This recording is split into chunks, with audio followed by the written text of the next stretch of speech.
Mathimugam frame நேயர்களுக்கு வணக்கம். தமிழ்நாட்டு அரசியல்ல ஒரு கூட்டணி உருவாகிற முயற்சிக்கு ரொம்ப ஈடுபட்டு இருக்கு ஒரு கட்சி. ஆனா இது சாத்தியமாகுமா, இது நடக்குமா அப்படின்னா நடந்துரும், நிச்சயமா நடக்கும். நடக்காமலாம் இருக்கவே இருக்காது.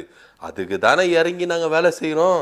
இந்த அளவுக்கு இறங்கி வேலை செய்யறோம்னா நடக்காமையா போயிடும் அப்படின்னு ரொம்பவே அந்த கட்சி என்ன பண்ணிருக்கு, நம்பிட்டு இருக்கு. ஆனா ஒரு தரப்பு என்ன சொல்றாங்க, இது நடக்கவே நடக்காதுப்பா, இவங்க தலைகீழ நின்று தண்ணி குடிச்சாலும் இந்த கூட்டணி உருவாகாது அப்படின்னு ஒரு தரப்பு சொல்றாங்க. எந்த கட்சி யாரு கூட கூட்டணி வைக்க போகுது அப்படின்னா அதிமுக தாவேகா இது ஒன்னு சேர்ந்துரும், கூட்டணி உருவாயிடும் அப்படின்னு எடப்பாடி பழனிசாமி நம்புறாரு. ஆனா விஜய் தரப்புல இருந்து இது முற்றிலும் என்ன பண்ணிருக்காங்க, மறுத்து இருக்கிறாங்க. வெளியில இருந்து நிறைய பேர் என்ன சொல்றாங்கன்னா, இந்த கூட்டணி உருவாகாது, இது உடையும் அப்படின்னு தான் சொல்றாங்க. அப்படி என்ன சம்பவம் நடந்தது, என்ன விஷயம் நடந்தது அப்படின்றத கொஞ்சம் அலசி ஆராய்வோம். அதிமுக பொதுச் செயலர் எடப்பாடி பழனிசாமி பிரச்சாரத்தை மேற்கொண்டிருக்காரு. கரூர் சம்பவத்துக்கு அப்புறம் அவர் போற இடம் எல்லாம் பேனர் வைக்கிறாங்க, போஸ்டர் ஒட்டுறாங்க, கொடி பிடிச்சு ஆட்டுறாங்க. அவர் கூட்டத்துல அதிமுக கொடி பறக்குதோ இல்லையோ, பிரதான கூட்டணி கட்சியான பாஜக கொடி பறக்குதோ இல்லையோ, தமிழக வெற்றி கழகம் கொடி மட்டும் தனியா பறக்குது. என்னப்பா இது, ஒரே இடிக்குத. கரூர் சம்பவத்துக்கு அப்புறம் விஜய் அவர்களே ரொம்ப அமைதியா இருக்கிறாரு. ஆனா டிவிக்கு அதிமுக கூட்டத்துல இப்படி போயிட்டு ஒரு காரியங்களை செய்வாங்களா, செய்யறாங்கள அப்படின்னு தான் எல்லாரும் பேசுறாங்க.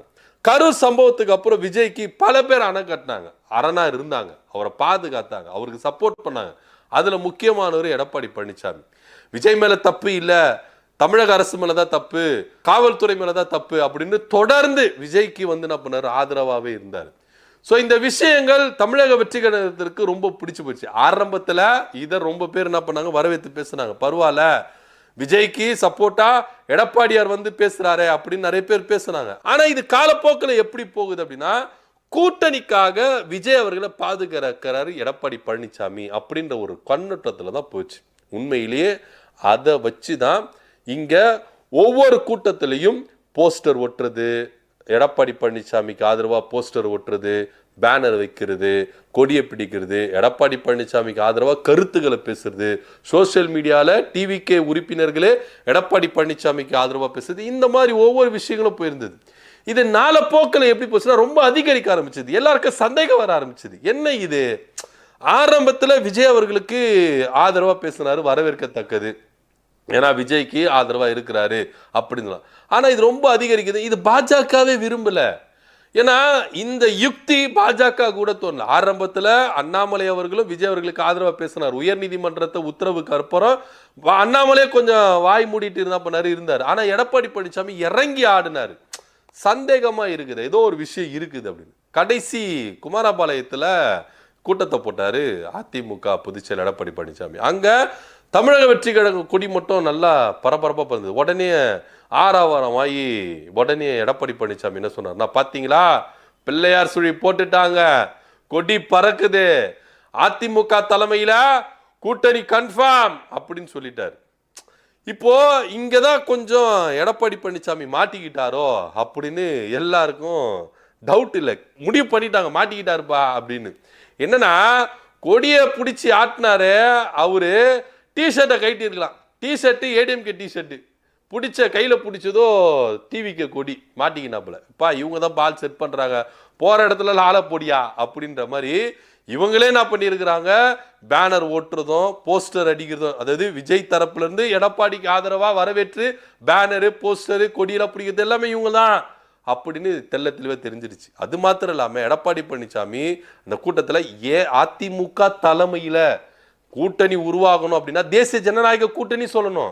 ஏன்னா தேசிய ஜனநாயக கூட்டணிக்கு எடப்பாடி பழனிசாமி தான் தலைமை, அமித்ஷா அவர்கள் சொல்லிட்டு போயிட்டாரு. அப்போ நீங்க சொல்லும் பொழுது தேசிய ஜனநாயக கூட்டணி அப்படின்னு சொல்லியிருக்கணும். ஆனா எடப்பாடி பழனிசாமி என்ன சொல்றாருன்னா, அதிமுக தலைமையில ஒரு கூட்டணி உருவாகும், மெகா கூட்டணி உருவாகும், ஸ்டாலினுக்கு நாங்க பயத்தை காட்டுவோம் அப்படின்னு சொல்றாரு. அப்போ என்ன அர்த்தம், பாஜகவை தனியா கைட்டி விட்டுருவாரு, தமிழக வெற்றி கழகத்தோட கூட்டணி வைப்பாரு அப்படின்னு தான் தொடர்ந்து பேசி இருந்தது. இந்த வேலைகள் ரொம்ப ஸ்பீடா நடக்க ஆரம்பிச்சது. திடீர்னு விஜய் தரப்புல இருந்து ஒரு வாய்மொழி அறிக்கை ஒன்று வருது, யாருமே அதிமுக கூட்டத்துக்கு போகக்கூடாது, கொடியை பிடிக்க கூடாது, பேனர் ஒட்டக்கூடாது, போஸ்டர் ஒட்டக்கூடாதுன்னு ஒரு வாய்மொழி அறிக்கையா தான் வந்ததா ஒரு தகவல். ஆனா இங்க தமிழக வெற்றி கழகத்தினர் அப்படி செய்வாங்களா, தலைமைக்கு மீறி செய்வாங்களா அப்படின்ற ஒரு கேள்வியும் இங்க எழ வேண்டியதா இருக்கு. ஏன்னா இன்னைக்கு 2ஆம் கட்ட தலைவர்கள் எல்லாருமே ஓடி போய் ஒளிஞ்சிட்டாங்க. விஜய் அவர்களும் வீட்டுக்குள்ள இருக்கிறாரு, வெளியே இறங்கி அரசியல் செய்யல. இப்பேற்பட்ட ஒரு நிலைமையில இதை பயன்படுத்தி கொண்டு அதிமுக இந்த மாதிரி காரியங்களை செஞ்சு ஒரு விஷயத்தை, ஒரு பிம்பத்தை உருவாக்குறாங்களோ, ஒரு கூட்டணிக்கான ஒரு விஷயத்தை அடி போடுறாங்களோ, இப்படியே பண்ணிட்டு இருந்தா கூட்டணி கன்ஃபார்ம் ஆயிரும். ஏன்னா ஆரம்பத்தில் விஜய் கட்சி ஆரம்பிச்ச பொழுது அதிமுக தரப்புல இருந்து சைலண்டா அண்டர் டீலிங் பேசுனதெல்லாம் ஒத்துக்கிட்டு இருக்காங்க. இப்போ ஒத்துக்கிறாங்க எல்லாரும். ஆமா, உண்மையிலே பேசினாங்க தான். முதலமைச்சர் பதவி, துணை முதலமைச்சர் பதவி கேட்டதாகவும் பாதி வருஷம் இவரு பாதி வருஷம் அவரு எல்லாமே ஓப்பனா வெளியே வந்துருச்சு. ஸோ எடப்பாடி பழனிசாமி ஒத்துக்காத பட்சத்துல தான் பாஜக கூட கூட்டணி போனாரு. பாஜக கூட கூட்டணி போயிட்ட பிறகு தமிழக வெற்றி கழகம் கொள்கை எதிரியான பாஜக கூட கூட்டணி இல்ல, அவங்க கூட போன யாரு கூட கூட்டணி இல்ல, நாங்க என் தலைமையில தான் கூட்டணி அமையும், நான் தான் முதலமைச்சர் வேட்பாளர் அப்படின்னு தொடர்ந்து மாநாட்டிலையும் பிரச்சாரங்களையும் சொல்லிட்டு வர்றாரு. அப்படி இருக்கும் பொழுது இப்ப திடீர்னு எடப்பாடி பழனிசாமி தலைமையில விஜய் அவர்கள் போய் எப்படி சேருவாரு? இது சாத்தியம் இல்லை. அதிமுக தான் இப்படிப்பட்ட ஒரு காரியத்தை, ஒரு பிம்பத்தை உருவாக்குறாங்க. விஜய்க்கு எடப்பாடி பழனிசாமியோட கூட்டணி சேர்றதுக்கு பிடிக்கவே பிடிக்கல. அவர் தலைமையில 3வது ஒரு அணி உருவானாலும் அதை அவர் என்ன பண்ணுவாரு, சமாளிச்சுட்டு போயிடுவார். ஆனா எக்காரணத்து கொண்டும் அதிமுக கூடவோ இல்ல பாஜக கூடவோ கூட்டணி இல்லை அப்படின்ற ஒரு முடிவில் அப்படி இருக்கிறார். ஸோ இப்பேற்பட்ட ஒரு சூழ்நிலையில தான் எப்படியாவது அரசியல் செய்யணும், அரசியல் நாடகத்தை இது யாரு என்ன பிரச்சனையில் இருந்தாலும் நான் என் சுயநலத்துக்காக அரசியல் நான் இப்படிதான் செய்வேன் அப்படின்னு எடப்பாடி பழனிசாமி சூப்பரா அரசியல் நகர்வுகளை எடுத்துட்டு போறாரு. ஸோ விஜய் அவர்கள் சைலண்டா இருக்கிறாரு, தமிழக வெற்றிகள் ஆக்டிவா இல்லை இப்போதைக்கு வரைக்கும். ஸோ இதை பயன்படுத்தி கொண்டு தன்னுடைய கூட்டங்கள்ல பேனர் வைக்கிறது, போஸ்டர் ஓட்டுறது, கொடியை பிடிக்கிறது, கூட்டணி கூட்டணி கூட்டணி எப்படியே பேசிட்டு வராங்க. ஆனா இது சாத்தியம் இல்லை. விஜய் தரப்புல இருந்து தெள்ள தெளிவா சொல்லப்பட்டுச்சு, அதிமுக கூட கூட்டணி கிடையாது, நாங்க நின்னா முதலமைச்சரா தான் நிற்போம், எங்க தலைமையில வேணா அதிமுக வரட்டும், ஆனா நாங்க அதிமுக தலைமைக்கு போக மாட்டோம் அப்படின்னு டிவிகே தரப்புல இருந்து தெள்ள தெளிவா சொல்லிட்டாங்க. ஆனா இருந்தாலும் இங்க எடப்பாடியார் என்ன பண்றாருன்னா, தொடர்ந்து கூட்டங்கள்ல கொடியை பிடிக்கிறதும் தமிழக வெற்றிகளுக்கு ஆதரவா பேசுறதும் எல்லாத்தையும் வேலையை செஞ்சுட்டே வராரு. இது எதுல போய் முடிய போகுது அப்படின்ற பொறுத்திருந்து பார்க்கலாம்.